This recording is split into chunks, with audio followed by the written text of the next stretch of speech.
Crímenes imperfectos, ricos y famosos. ¿A cuánto sale un asesinato?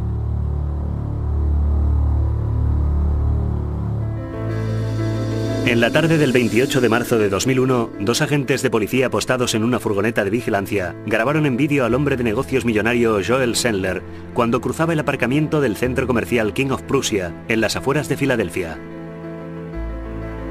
Pero el propósito de Sendler no era ir de compras, ni mucho menos. De hecho, Joel Sendler no soportaba gastar dinero. Hábil inversor, Sendler se había labrado una fortuna en el sector inmobiliario y en la bolsa. Pero era un conocido avaro, que solo abría su cartera en caso de absoluta necesidad. Ahora la fortuna del millonario está en peligro. Sendler está enzarzado en un encarnizado proceso de divorcio con su esposa Linda. Un divorcio que podría terminar costándole millones. Tenía más miedo de perder su casa, su dinero, que de perder a su esposa. Dinero. El dinero es lo que más interesaba a Joel en la vida, y a consecuencia del divorcio tendría que renunciar a un mínimo del 50% o más de sus activos, valorados en varios millones de dólares. Sendler estaba en el centro comercial para encontrarse con un asesino a sueldo y contratarle para que matara a su mujer. Pero lo que Joel Sendler ignoraba era que el supuesto pistolero con el que iba a encontrarse era en realidad un agente secreto. La policía había tenido noticias de su plan. Una persona llamó a mis agentes y les dijo que Sendler le había preguntado si conocía a alguien que pudiera cometer un asesinato por encargo. Y decidí que utilizaríamos a uno de nuestros agentes secretos contra el narcotráfico para hacer el papel de asesino a sueldo potencial. El objetivo era confirmar que tenía verdaderamente la intención de contratar a un pistolero para poder detenerle acusado de tentativa de asesinato. El agente secreto siguió a Joel Sendler hasta su coche para hablar de los detalles del encargo. Teníamos previsto un guión de lo que iba a suceder. Siempre que hago un trabajo de incógnito me lo preparo a fondo. Intento prever todo lo que puede pasar. Subieron al coche y Sendler empezó a hablar. Necesito que me hagan un trabajo y me han puesto en contacto contigo. Todo parecía indicar que la policía estaba a punto de grabar a Sendler mientras contrataba los servicios de un asesino a sueldo y que el millonario estaba perdido. Pero ese tipo no tenía un pelo de tonto. Joel Sendler sabía mejor que nadie cómo salvar su pellejo. Joel Sendler no había nacido rico. Creció como hijo único en una familia de clase media de Long Island, Nueva York. Sendler estaba destinado a cumplir con los deseos de sus padres y estudiar medicina. Pero tras graduarse en la Universidad de Pittsburgh en 1972, renunció a la carrera de medicina. El testarudo Sendler decidió que su verdadera vocación consistía en ganar dinero y riquezas.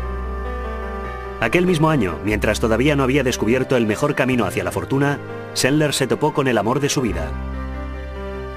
Mientras almorzaba en una cafetería de Filadelfia, Sendler vio a Linda Miller sentada sola en una mesa, al otro lado del restaurante.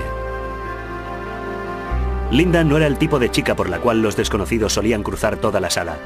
Era tímida y callada, y no había tenido nunca un novio formal. Pero a Joel le gustó.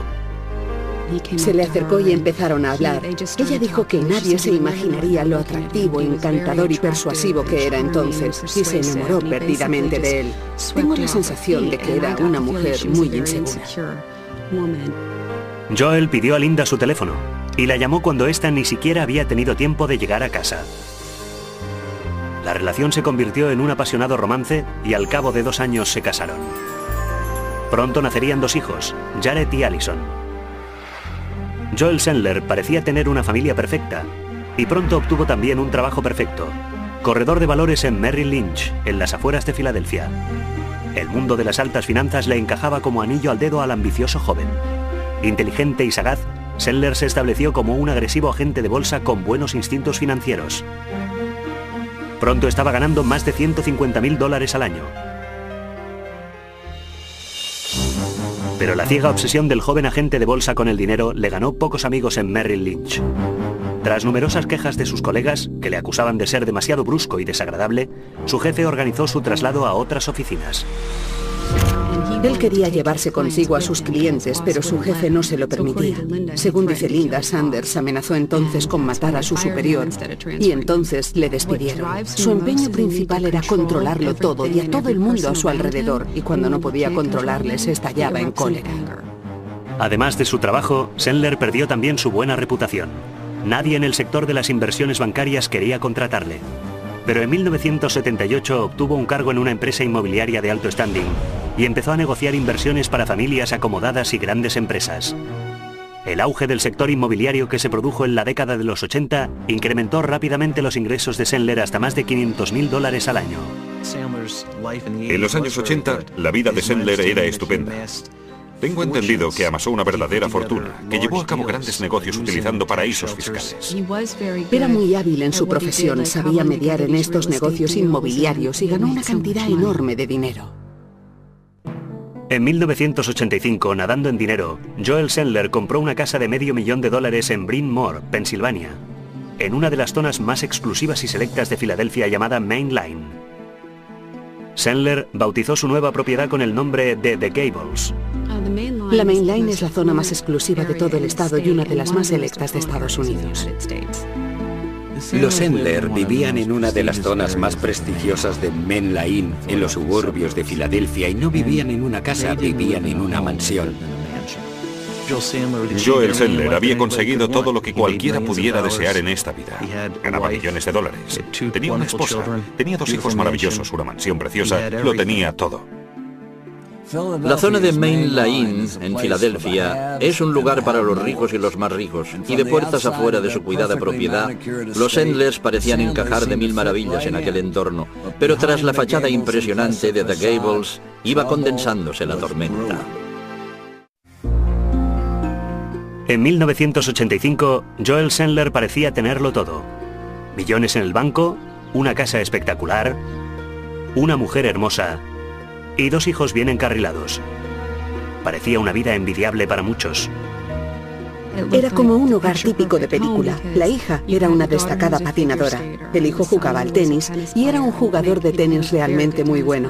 Mamá era maestra de escuela y papá tenía sus tejemanejes privados. Vivían en una preciosa mansión de Main Line, una de las zonas más lujosas del país. Vivían una vida intensa y plena. Pero Sendler era incapaz de disfrutar de tanta prosperidad y todos esos nuevos privilegios. Su obsesión con el dinero fue empeorando.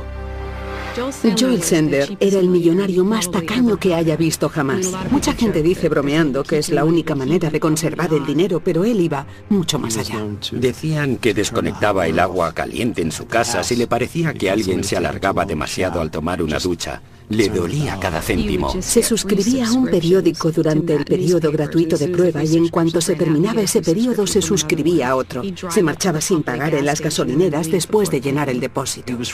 Era tan austero en todo que cualquiera pensaría que no tenían dinero, que de hecho era una familia pobre y necesitada. En invierno, Sendler se negaba a encender la calefacción y en lugar de eso la familia entera tenía que arrimarse a la chimenea para calentarse. Y por si a alguien no le parece demasiado raro todo eso, también se tenía noticia de que orinaba en un orinal que luego vaciaba por la ventana para ahorrar agua del váter. Por si fuera poco, la situación financiera de la familia estaba a punto de sufrir un duro revés. En 1991, las lagunas fiscales que habían permitido a Joel Sendler amasar una fortuna en el sector inmobiliario fueron finalmente anuladas. El salario de $500,000 al año se había esfumado. Joel necesitaba un nuevo trabajo. Tan emprendedor como siempre, Sendler fundó su propia correduría, Sendler & Associates. Aunque en realidad esos asociados no existieran, Sendler era el único empleado. Era muy hábil con el dinero, pero esta habilidad no se extendía a su trato con otras personas y no fue tarea fácil encontrar clientes. Creo que no lo consiguió porque tenía una personalidad tan rara, tan repulsiva. Tenía esos ojos tan hundidos que parecían atravesarte con la mirada. Era feo, malhumorado. Era alguien que resultaba realmente desagradable. Yo no trataría nunca con él a nivel profesional. Sendler & Associates era una empresa en la que el señor Sendler trabajaba completamente solo en el sótano de su casa, de su mansión. Seguía haciendo negocios. Seguía trabajando como agente. De hecho, seguía ganando dinero de vez en cuando, aunque sus ingresos habían disminuido radicalmente. En 1992, en un intento desesperado por seguir cosechando dinero, Sendler empezó a invertir en propiedades inmobiliarias de todo el país y a especular en bolsa con el sistema conocido como day trading o trading intradía. Seguía siendo como el rey Midas. Discretamente el avaro millonario volvía a amasar una fortuna, pero nunca contó a nadie, ni a su propia mujer, la cantidad de dinero que ganaba. Linda era una ama de casa tradicional, una madre que se ocupaba de sus hijos y no sabía gran cosa de todos aquellos asuntos financieros. Las nuevas inversiones de Joel Sendler eran sumamente volátiles. Especular en bolsa implicaba un enorme riesgo, y el humor de Joel Sendler empezó a depender por completo de las fluctuaciones del mercado, hasta un punto realmente exagerado. Su humor mejoraba o empeoraba según hubiera ganado o perdido dinero aquel día. Si había ganado dinero, todo era fantástico en la casa. Si había perdido dinero, había que ir con pies de plomo porque se ensañaba con Linda por cualquier motivo. Le pegaba sobre todo, le daba codazos en el estómago, le pegaba porque estaba de mal humor, porque no había ganado nada aquel día. También podía pegarle por no haber utilizado un cupón de descuento al comprar su champú. El comportamiento de Joel fue empeorando. No tan solo pegaba a su mujer, sino que también se convirtió en un ladrón de poca monta. A mediados de la década de 1990 fue arrestado en 4 ocasiones, por lo menos, por haber robado en las tiendas. Entre otras cosas, se había apropiado indebidamente de cigarrillos, un jersey de $100 y productos para el césped por valor de casi $1000. En cierta ocasión, Sendler se negó a pagar a un pintor el precio acordado para pintar su casa. Cuando el pintor le dijo, "Usted no tiene principios", Sendler le contestó, "Los únicos principios que tengo están en el banco". En el verano de 1998, las inversiones de Joel Sendler empezaron a estancarse. El dinero que antes manaba a raudales no entraba ahora más que en cuentagotas. La frustración de Joel alcanzó proporciones febriles y descargó toda su ira sobre Linda. Cuanto más empeoraba su situación económica, más agresivo se volvía con ella. Su violencia culminó en septiembre de 1998. La levantó y la lanzó al otro lado de la habitación. Entonces ella se dio cuenta de que tenía que salir de allí, de que su comportamiento empeoraba cada vez más. Fue la gota que colmó el vaso y marcó el final de su matrimonio. Fue entonces cuando ella abandonó el domicilio familiar. Linda Sendler estaba aterrorizada y temía por su seguridad. Huyó a la residencia veraniega de la familia en la playa de Jersey y pidió el divorcio. En primer lugar y sobre todo, ella deseaba vivir tranquila, separarse y divorciarse de Joel. Era lo más importante, pero además también quería parte de la fortuna familiar. Joel tendría que renunciar a parte de su dinero. Linda pretendía ahora apoderarse de la posesión más sagrada de su marido, su cuenta bancaria. Podía renunciar a su matrimonio, pero Joel Sendler conservaría intacta su fortuna, costara lo que costara. En septiembre de 1998, tras casi 25 años de matrimonio, Linda Sendler ya había tenido bastante. Huyó de la mansión de la familia en Main Line y pidió el divorcio. Quería más de la mitad del patrimonio familiar, de $4,5 millones. Pero Joel Sendler no iba a concederle de buen grado ni un solo centavo. Los divorcios no suelen ser un camino de rosas, pero el divorcio de los Sendler fue especialmente difícil porque él era muy tacaño. Legalmente, Linda Sendler tendría derecho a gran parte de sus posesiones y creo que eso le preocupaba mucho más que el abandono de su mujer. No quería que se quedara con su dinero. A Joel no le interesaba para nada un acuerdo en el que Linda se quedara con parte de sus activos. Ignoró por completo nuestras propuestas de acuerdo. Tampoco nos hizo ninguna contraoferta. Por lo tanto, nos pareció que Joel no quería dividir sus activos con Linda en absoluto. Pero perder su dinero en un divorcio no era el único temor de Joel Sendler. Mientras especulaba en bolsa a mediados de los 90 y ganaba una pequeña fortuna, el codicioso millonario se las había jugado con Hacienda y no había pagado el impuesto sobre la renta durante más de 3 años. Joel estaba aterrorizado porque temía que saliera a la luz su evasión de impuestos por una abultada cantidad y que terminaría en la cárcel y debiendo al gobierno cientos y cientos de miles de dólares. Joel mandó una carta a Linda suplicándole que no siguiera adelante con el divorcio. No dio ningún motivo sentimental, simplemente quería salvar la fortuna de la familia de las garras de Hacienda.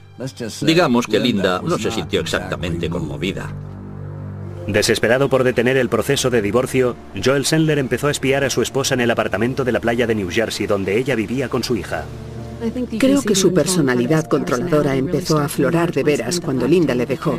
Ella dijo que se había encontrado las ruedas del coche rajadas. También se produjo un enfrentamiento público en un restaurante y la policía tuvo que acudir. Joel la llamaba constantemente y al parecer fue al apartamento de la playa y cambió las cerraduras y tuvimos que presentar una petición urgente para que Linda tuviera la propiedad exclusiva del apartamento y pudiera sentirse un poco más tranquila, lejos de Joel. Durante uno de los incidentes en la playa, ella y su hija habían entrado en el ascensor para subir al apartamento y el ascensor apestaba a humo de tabaco. El señor Sendler es un fumador empedernido y su hija supo enseguida que su padre había estado en aquel ascensor muy poco antes que ellas. Linda estaba aterrorizada, aunque se encontrara a kilómetros de distancia. Lo estaba por su carácter obsesivo y su capacidad de maniobra. Y el comportamiento obsesivo de Sendler siguió empeorando hasta que ella temió por su vida. Fue entonces cuando decidió esfumarse. En febrero de 2001, casi 2 años después de haber dejado a su marido, Linda Sendler hizo de nuevo las maletas y desapareció. Temiendo por su vida, no dijo a nadie a dónde iba. Ni siquiera a sus 2 hijos universitarios, que también habían cortado toda relación con su padre. Desde su escondrijo, Linda siguió sin embargo insistiendo en llegar a un acuerdo de divorcio, pero Joel no estaba dispuesto a ceder. Se enrocó en su posición y rechazó cualquier propuesta que implicara renunciar a parte de su fortuna. Prácticamente todos los aspectos de un caso de divorcio dependen del juez, cosa que no sucedería si se llegara a un acuerdo extrajudicial. Y no se podía resolver nada a menos que presentáramos una demanda judicial. Joel quería que todo se hiciera según sus términos, a su manera y en el orden que él quería. Pero ni siquiera Joel Sendler podía escapar indefinidamente de la justicia. En febrero de 2001, más de 2 años después de que Linda presentara su demanda de divorcio, se inició la vista del caso. Si Joel era incapaz de compartir, un juez repartiría su fortuna en su lugar. Durante años, Joel había hecho todo lo posible para evitar, anular o retrasar el divorcio y el reparto de su fortuna, y cuando el tribunal comunicó la fecha de la audiencia, se dio cuenta de que tendría que renunciar a parte de sus bienes. Parecía casi seguro que Joel Sendler estaba a punto de verse obligado a entregar millones de dólares a su exesposa, pero no estaba dispuesto a perder sin presentar batalla. El avaro tramó un nuevo plan. Un plan que le permitiría quedarse hasta el último centavo. En febrero de 2001, Joel Sendler llamó a un antiguo conocido del vecindario llamado Michael Saul y le invitó a almorzar. Saul tenía fama de jugador, y Sendler creía erróneamente que estaba conectado con el AMPA. Sentados en una cafetería de las afueras de Filadelfia, Sendler contó a Saul que tenía un problema y que quería solucionarlo. El señor Sendler indicó que deseaba librarse de alguien. El señor Saul se quedó helado y comprendió enseguida lo que el señor Sendler le estaba pidiendo. Y empezó a hacer gestos con la mano, indicando, «Déjame en paz, largo de aquí». Pero el señor Sendler interpretó ese gesto como si le estuviera invitando a darle un apretón de manos. De manera que agarró la mano del señor Saul, la apretó y salió inmediatamente del restaurante. Michael Saul estaba convencido de que Joel Sendler creía haber contratado a un asesino a sueldo. Se dirigió inmediatamente a la policía y contó su historia a los agentes. Yo creía al señor Saul. Era evidente que se sentía inquieto por lo que había sucedido y que quería hacer lo correcto. Empezamos a investigar los asuntos de Sendler. Muchos indicios señalaban posibles problemas en este caso en particular. La investigación reveló de inmediato que el divorcio no iba bien para el señor Sendler, que estaba dando largas al asunto, que había gran cantidad de dinero que debería repartirse sin lugar a dudas en un proceso de divorcio. Empezamos a interrogar inmediatamente a todos los que conocían al señor Sendler y nos dimos cuenta enseguida de que debíamos actuar rápidamente. Convencido de que Joel Sendler estaba intentando contratar el asesinato de su mujer, el fiscal del distrito se puso en contacto con el abogado de Linda Sendler, Rob Feder, y le dijo que la vida de su cliente podía estar en peligro. Me quedé totalmente anonadado, pero Linda no se sorprendió. Dijo que su marido era capaz de hacer cualquier cosa para proteger su dinero. Pero la policía no tenía pruebas de que Joel Sendler estuviera intentando asesinar a su mujer. Hasta que no tuvieran una prueba sólida, no podían hacer gran cosa. Intercambiamos miradas interrogantes y dijimos, ¿qué opciones tenemos? En resumidas cuentas, teníamos dos. Teníamos la opción de llamar a su puerta, decir: hola, señor Sendler, no mate usted a su mujer. Si eso es lo que estaba tramando, no es una buena idea. Y la única otra opción disponible era darle más cancha a ver qué pasaba. Y decidimos volver a entrar en contacto con el señor Sendler como si el señor Sol hubiera cumplido su encargo. A mediados de marzo de 2001, los detectives del condado de Montgomery mandaron una carta a Joel Sendler diciendo: alguien se pondrá en contacto contigo, no vuelvas a pedirme nada nunca jamás. Iba firmada con una letra, M, la inicial del antiguo vecino de Sendler, Michael Sol. En efecto, Joel recibió una llamada telefónica de un hombre que se brindaba a ayudarle con su problema. Acordaron encontrarse. Sendler había mordido el anzuelo policial. Sería una pieza mucho más difícil de cobrar, sin embargo, de lo que podían haber imaginado jamás. A finales de marzo de 2001, el millonario Joel Sendler creía estar a punto de conseguir el mejor desenlace posible para su divorcio. Se quedaría con todo, la lujosa mansión y los millones en efectivo, todo por el precio de la vida de Linda. Pero lo que Sendler no sabía era que el asesino a sueldo con el que iba a encontrarse era en realidad un agente secreto. La policía estaba estrechando el cerco. El objetivo inmediato en una investigación de este tipo es proteger a los ciudadanos y más específicamente a la supuesta víctima. Una de las cosas que más te preocupan en esta situación es pensar que Sendler está ahí fuera y tú no sabes qué estará haciendo. Por lo tanto, nos urgía actuar con la mayor rapidez posible y obtener las pruebas necesarias para detenerle. La policía creía haber atrapado a Sendler en su lazo y que pronto sería demasiado tarde para él. Pero ese tipo sabía escabullirse hasta del lazo más apretado, como la policía estaba a punto de comprobar. El 28 de marzo de 2001, agentes de Paisano y una camioneta de vigilancia del Departamento de Policía del Condado de Montgomery se apostaron en el aparcamiento del centro comercial King of Prussia, en las afueras de Filadelfia. El objetivo de aquel encuentro con Joel Sendler era obtener tanta información como fuera posible sobre quién quería asesinar, cómo pretendía que se hiciera y también descubrir si era un proyecto serio y si realmente esto es lo que quería, que venía a encontrarse conmigo para encargar el asesinato de una persona.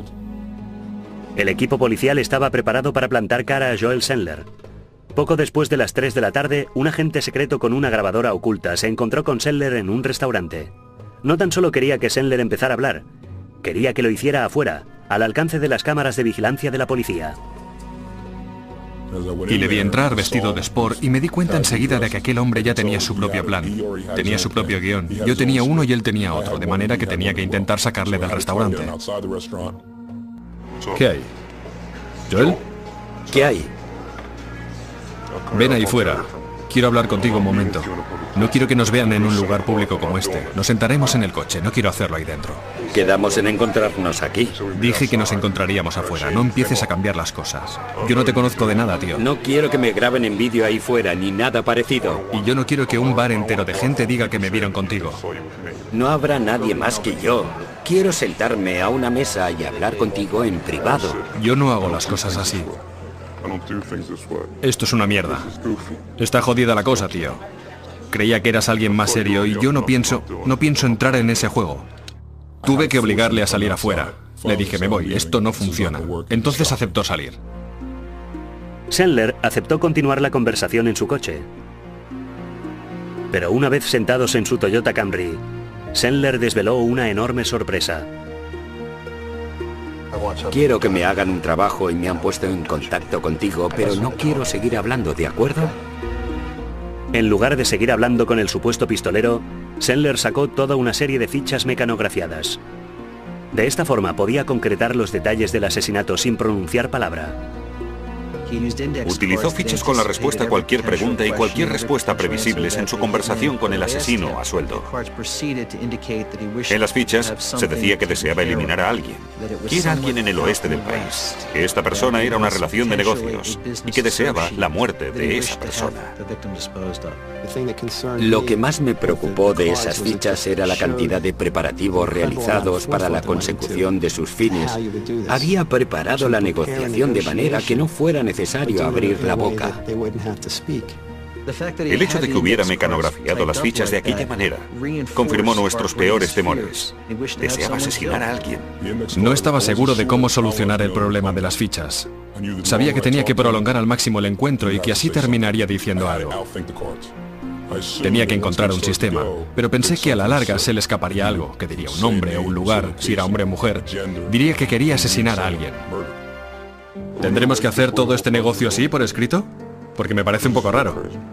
Y allí estábamos, sentados en el coche y venga a sacar fichas, y más fichas. Yo empecé a temer que las fichas no se acabarían nunca. He recibido una llamada telefónica sobre un tipo que necesita cierta cosa. Bueno, que tiene un problema y necesita a alguien para solucionarlo. Pero ahora que estamos aquí no decimos ni una palabra. Yo necesito saber más detalles. Ese sistema de las fichas no va a funcionar. Tenía una ficha para todo. Y controlaba la conversación de manera que todas las fichas parecían haber sido ordenadas previamente. Él sabía perfectamente cómo orientar todo el encuentro. Y yo tenía que hacerle hablar. Aunque estuviera contratando un asesino a sueldo, Sandler no pronunció en ningún momento el nombre de la víctima. En realidad, la policía no consiguió que dijera gran cosa. Cuando ya parecía que Joel Sandler fuera capaz de mover todas las fichas, el detective descubrió por fin cómo soltar la lengua del tacaño. Conocía su obsesión con el dinero. El motivo principal de aquel encuentro era el dinero. Pensé que si conseguía hacerle hablar del precio, entonces algo saldría a la luz, que no me dejaría establecer una suma cualquiera. Tras acordar en principio un precio de $25.000, el agente pidió otros 5.000 más para deshacerse del cadáver. Un billete de avión en primera clase y dinero de bolsillo para comprar la ropa adecuada que le permitiera pasar desapercibido. Aquello fue demasiado para Sandler, que finalmente rompió su silencio. No, tenemos un trato, 25.000 en total. Me dijo que habíamos acordado el precio, que era un trato cerrado, y se enfadó mucho porque se trataba de dinero, de manera que me eché para atrás.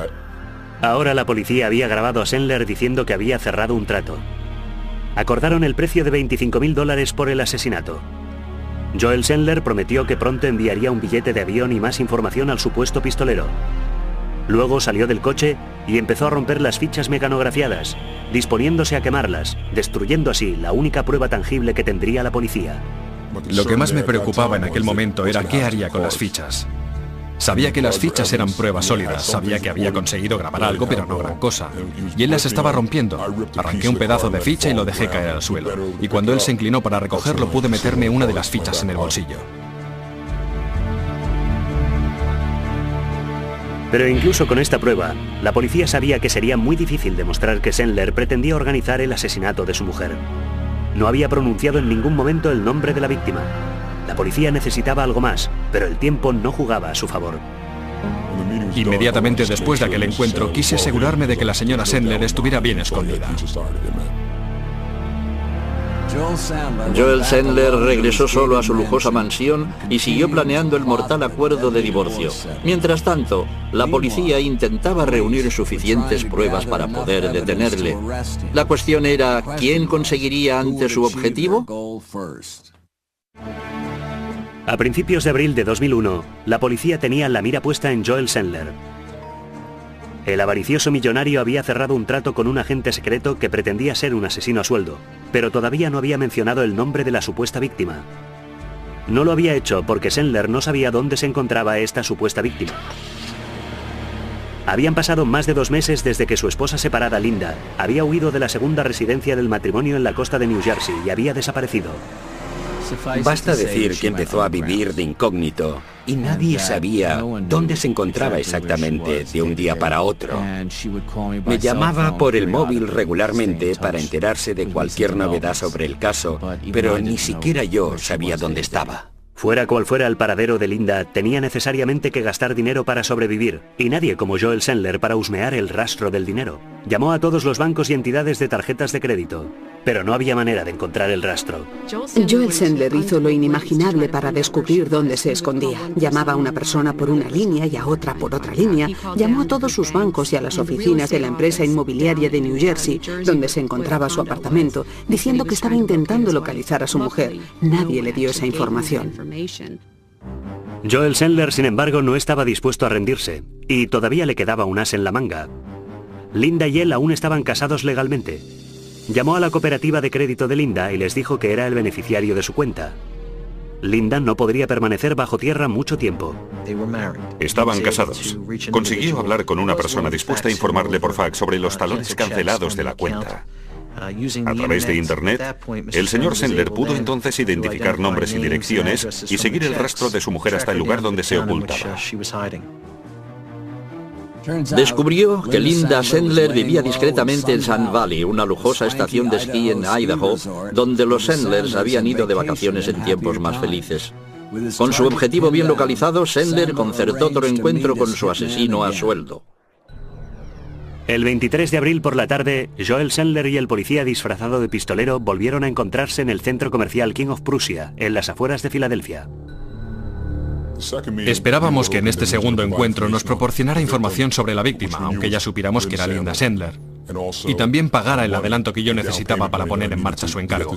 Me acerqué al punto de encuentro, pero su comportamiento fue totalmente distinto esta vez. Algo le había inquietado. ¿Qué hay? ¿Cómo estás? ¿Bien y tú? Antes de hacer nada contigo, necesito una identificación. Tú lo sabes todo sobre mí. ¿Identificación? Imprescindible, es que no puedo... ¿Qué quieres decir? ¿Qué quieres decir con una identificación? Necesito... ¿Quieres que te dé mi verdadero nombre y todo eso? Por supuesto, tú lo sabes todo sobre mí. Y no pienso seguir teniendo tratos contigo, si no es así. Estaría totalmente en tus manos. Quiero un certificado de nacimiento, un permiso de conducir, documentación con fotos. Necesito todo eso. Si no, no podemos seguir adelante. No sé si eres de la secreta. Tampoco yo sé si lo eres tú. Es verdad, pero tú sabes quién soy yo. Conoces mi aspecto, sabes dónde vivo. Tienes mi número de teléfono. Tengo un permiso y te enseñaré mi permiso y basta. ¿Un permiso de conducir? Un permiso de conducir. Podría estar falsificado. Mira, todo esto es absurdo. Vamos a aplazarlo. Más tarde. De acuerdo. Joel Sendler estaba muy inquieto. Los investigadores esperaban ser capaces de detenerle al momento, pero en lugar de eso, empezaba a sospechar de ellos. ¿Le habría dado a alguien el soplo? ¿O quizá el cazador de gangas había encontrado un asesino a sueldo más barato? La vida de Linda Sendler estaba en grave peligro, y el reloj de arena seguía vaciándose. Cuando me dejó plantado por segunda vez, no me quedaba ya la menor duda de que estaba dispuesto a contratar el asesinato de su mujer. Y si no era aquel día, sería dentro de 15 días, pero no iba a perder su dinero. Teníamos que detenerle. El fiscal del distrito estaba en un aprieto. No tenía pruebas contundentes para condenar a Joel Sendler, pero si esperaba hasta disponer de pruebas más incriminatorias, Linda podía parecer muerta en cualquier momento. Bueno, teníamos que decidir entre dos estrategias. La primera era, ¿tenemos suficientes pruebas después de su espantada en el segundo encuentro? ¿Hay suficientes pruebas de incitación al asesinato para entrar en acción? Nuestra principal preocupación siempre ha sido la seguridad de la víctima. Era muy probable que Sendler estuviera contratando otro pistolero, de manera que cada hora que pasara Sendler en libertad era una hora más en peligro para esta mujer, y yo no podía permitirlo. El fiscal del distrito, Bruce Castor, decidió que había suficientes pruebas para una acusación formal y emitió la orden de detener a Joel Sendler por incitación al asesinato. El 26 de abril de 2001, los agentes entraron en el recinto de The Gables, la lujosa mansión de Sendler, y le detuvieron. No se lo esperaba en absoluto. Parecía conmocionado, estaba un poco pálido y luego se puso muy nervioso. Creo que fue una sorpresa total. Abrió la puerta y vio todos aquellos agentes y coches de policía. Creo que le pillaron totalmente por sorpresa. Era un hombre acostumbrado a obtener todo lo que quería. Estaba totalmente seguro de que jamás podrían engañarle. Le parecía increíble que la policía hubiera venido a buscarle a su casa y le hubiera detenido. Joel Sendler estaba detenido, pero ¿conseguiría la fiscalía que le condenaran por los cargos en su contra? La acusación lo tendría muy difícil. En efecto, el astuto millonario no había dicho ni una sola vez que deseara ver muerta a su mujer. La detención de Joel Sendler saltó a las portadas de toda la prensa de Filadelfia. La historia del millonario de Main Line, tan agarrado que prefería asesinar a su mujer antes que tener que pasarle una pensión, causó un verdadero revuelo en los medios de comunicación. La historia en sí ya era muy interesante, pero cuando empezó a saberse que le habían detenido en 4 ocasiones por robar en los comercios, entonces empiezas a darte cuenta de que no se trata únicamente de un arrogante millonario que intenta asesinar a su mujer, sino que es un avaro dispuesto a llegar hasta donde haga falta para ahorrar, y no era algo habitual contravenir la ley de aquella manera. Cuando el juez de instrucción preguntó a Sandler de cuánto dinero disponía para pagar la fianza, este contestó que $25.000, la misma cantidad que había aceptado pagar para que mataran a su mujer. Este era el presupuesto máximo que tenía. El juez le denegó la libertad bajo fianza. Supimos desde el principio que nuestra argumentación era muy débil. No sería una acusación a toda prueba. Al principio el sospechoso se negó a hablar ante una grabadora. Quiero que me hagan un trabajo y me han puesto en contacto contigo, pero no quiero seguir hablando, ¿de acuerdo? Había utilizado fichas mecanografiadas en previsión de cualquier posible pregunta y respuesta que pudiera producirse en una conversación con el asesino a sueldo. En ningún momento había mencionado a quién quería que mataran, ni dónde se encontraba esta persona. Nuestras pruebas eran circunstanciales, pero sabíamos que no podíamos perder el juicio. Caso contrario, la vida de la señora Sandler estaría para siempre en peligro. Aunque Joel estuviera detenido, Linda seguía estando aterrorizada. Su marido estaba acostumbrado a conseguir todo lo que quería, y según parecía, lo que más deseaba entonces era verla muerta. Linda todavía estaba aterrorizada porque todo estaba en el aire. Se celebraría un juicio con un jurado y ella no sabía si condenarían a su marido o no, y cabía la posibilidad de que saliera libre, de manera que estaba muy preocupada y nerviosa. El 14 de enero de 2003, más de un año después de la detención de Joel Sandler, una multitud de periodistas esperaban la llegada del millonario a los juzgados, donde se iniciaría el tan esperado juicio. Ante el tribunal, Sean Cullen empezó a presentar el alegato inicial de la acusación. Fue simple y sencillo. Aunque Joel Sandler no hubiera formulado explícitamente sus intenciones, era obvio cuál era su objetivo. Cullen presentó el vídeo y las cintas de audio grabadas en el encuentro de Joel con el agente secreto y presentó la única ficha mecanografiada de que disponía la acusación. Sabía que las pruebas no eran suficientes para una condena segura. Era muy difícil de demostrar, todo debía comprenderse en el contexto del divorcio conflictivo. Tenían una ficha mecanografiada y tenían las conversaciones grabadas. Si lo juntabas todo, era un buen caso. Pero para asegurarse de que condenaran al sospechoso, Cullen sabía que necesitaría un acontecimiento apoteósico. Decidió defender sus argumentos ante el jurado con la voz más convincente que pudo, la de Linda Sandler. La hicimos salir de su escondrijo para que subiera al estrado, porque era necesario. El jurado tenía que ver que detrás de todo aquello había una cara, había una persona. El tercer día del juicio, Linda Sandler entró en la sala del tribunal, pasó al lado de su marido, que la fulminó con la mirada, y subió al estrado. Fue fascinante. Era la primera vez que hablaba en público y estaba muy nerviosa porque era también la primera vez que veía a Joel desde que le había abandonado en septiembre del 98. Linda Sandler declaró ante el jurado que la larga y encarnizada batalla de su divorcio había terminado haciéndole temer por su seguridad. El testimonio más convincente fue la presentación de los detalles del divorcio y hasta dónde había llegado Joel en sus intentos para evitarlo. Fueron muy hábiles al presentarlo todo junto ante el jurado. El fiscal terminó su alegato. Pero Joel Sandler y su abogado Thomas Bergstrom creían que no habían podido demostrar sus acusaciones. La fiscalía podía haber tocado una fibra sensible, pero según la defensa, no había conseguido demostrar que Joel hubiera contratado a alguien para asesinar a su mujer. Aunque Joel hubiera jugado con la idea, no había dado los pasos necesarios para llevarlo a cabo. La defensa afirmó ante el jurado que la fiscalía no había ido suficientemente lejos con sus argumentos. No habíamos dado suficiente información que demostrara que el acusado había pedido o incitado a alguien para que cometiera un asesinato. Para apoyar su defensa dijo también: señoras y señores, si a pesar de todo deciden ustedes que la acusación es cierta, también tienen que admitir que el acusado se echó atrás en algún momento. Y si esto fuera cierto, entonces tendrán que establecer la inocencia de mi cliente. Pero Sean Cullen estaba decidido a demostrar ante el jurado que Joel Sandler no se había echado atrás en cuanto al crimen. En su alegato final hizo escuchar al jurado una de las pocas declaraciones hechas por Joel al agente secreto. La frase que había pronunciado accidentalmente cuando el supuesto pistolero había empezado a pedir más dinero por su trabajo. No tenemos un trato. Bueno, incitar al asesinato significa pedirle a alguien que cometa un asesinato. Lo que el señor Sandler hizo fue confirmar que ya había cerrado un trato para matar a su mujer. El jurado deliberó durante 4 horas y media antes de alcanzar un veredicto. Para Linda Sandler fue un momento de una tensión insoportable. Ni siquiera quería estar presente en la sala cuando se leyera el veredicto porque, como decía ella, será muy triste para mí porque si le declaran culpable, es triste porque había sido un buen hombre y mirad en qué se ha convertido. Y si le declaran inocente tendré que vivir aterrorizada el resto de mi vida. El jurado declaró a Joel Sendler culpable de incitación al asesinato. La condena fue de entre 8,5 y 25 años de cárcel. En una sentencia posterior, el divorcio de los Sendler terminó con la adjudicación de un 75% del patrimonio de la pareja, de $4,5 millones a Linda Sendler. Pero a pesar de la condena y el generoso resultado de su divorcio, Linda no puede dormir tranquila por la noche. Sigue viviendo de incógnito, convencida de que, incluso desde su celda, Joel Sendler es capaz de contratar su asesinato por haberse quedado todo su dinero. Lo único que le importaba a Joel Sendler era el dinero. 3 o 4 o 5 o incluso 7 millones de dólares no eran suficientes para él. Por lo tanto, le resultaba inaceptable tener que entregar parte de su dinero.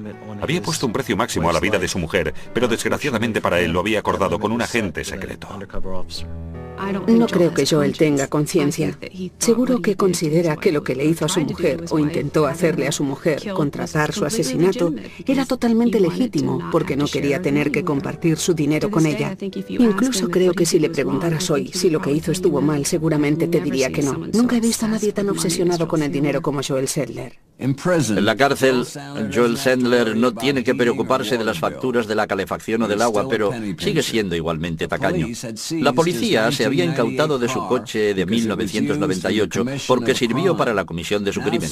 Ahora Sendler ha presentado una querella para recuperar su coche. Si cumple toda su sentencia, quizás se aleje de la cárcel en su coche de 30 años de antigüedad.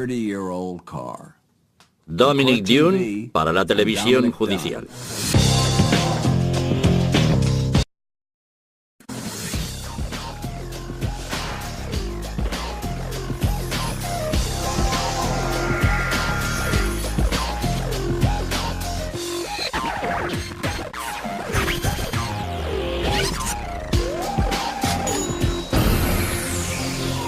Crímenes imperfectos, ricos y famosos.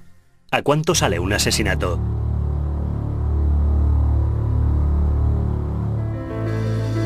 En la tarde del 28 de marzo de 2001, dos agentes de policía apostados en una furgoneta de vigilancia grabaron en vídeo al hombre de negocios millonario Joel Sendler cuando cruzaba el aparcamiento del centro comercial King of Prussia, en las afueras de Filadelfia.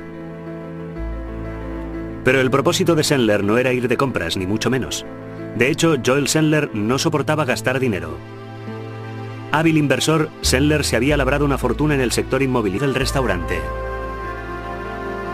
Linda no era el tipo de chica por la cual los desconocidos solían cruzar toda la sala. Era tímida y callada, y no había tenido nunca un novio formal. Pero a Joel le gustó. Se le acercó y empezaron a hablar. Ella dijo que nadie se imaginaría lo atractivo, encantador y persuasivo que era entonces, y se enamoró perdidamente de él. Tengo la sensación de que era una mujer muy insegura. Joel pidió a Linda su teléfono, y la llamó cuando ésta ni siquiera había tenido tiempo de llegar a casa. La relación se convirtió en un apasionado romance, y al cabo de 2 años se casaron. Pronto nacerían 2 hijos, Jared y Allison.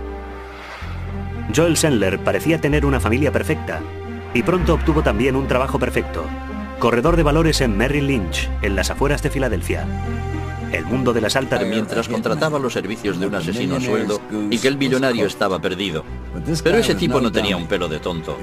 Joel Sendler sabía mejor que nadie cómo salvar su pellejo. Joel Sendler no había nacido rico. Creció como hijo único en una familia de clase media de Long Island, Nueva York.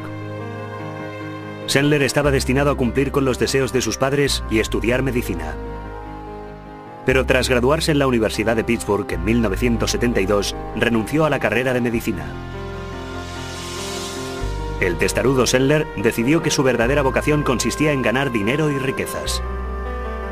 Aquel mismo año, mientras todavía no había descubierto el mejor camino hacia la fortuna, Sendler se topó con el amor de su vida. Mientras almorzaba en una cafetería de Filadelfia, Sendler vio a Linda Miller sentada sola en una mesa. Al otro lado... Una persona llamó a mis agentes y les dijo que Sendler le había preguntado si conocía a alguien que pudiera cometer un asesinato por encargo. Y decidí que utilizaríamos a uno de nuestros agentes secretos contra el narcotráfico para hacer el papel de asesino a sueldo potencial. El objetivo era confirmar que tenía verdaderamente la intención de contratar a un pistolero, para poder detenerle acusado de tentativa de asesinato. El agente secreto siguió a Joel Sendler hasta su coche para hablar de los detalles del encargo. Teníamos previsto un guión de lo que iba a suceder. Siempre que hago un trabajo de incógnito me lo preparo a fondo. Intento prever todo lo que puede pasar. Subieron al coche y Sendler empezó a hablar. Necesito que me hagan un trabajo y me han puesto en contacto contigo. Todo parecía indicar que la policía estaba a punto de grabar a Sendler. Diario y en la bolsa. Pero era un conocido avaro, que solo abría su cartera en caso de absoluta necesidad. Ahora la fortuna del millonario está en peligro. Sendler está enzarzado en un encarnizado proceso de divorcio con su esposa Linda. Un divorcio que podría terminar costándole millones. Tenía más miedo de perder su casa, su dinero, que de perder a su esposa. Dinero. El dinero es lo que más interesaba a Joel en la vida, y a consecuencia del divorcio tendría que renunciar a un mínimo del 50% o más de sus activos, valorados en varios millones de dólares. Sendler estaba en el centro comercial para encontrarse con un asesino a sueldo y contratarle para que matara a su mujer. Pero lo que Joel Sendler ignoraba era que el supuesto pistolero con el que iba a encontrarse era en realidad un agente secreto. La policía había tenido noticias de su plan.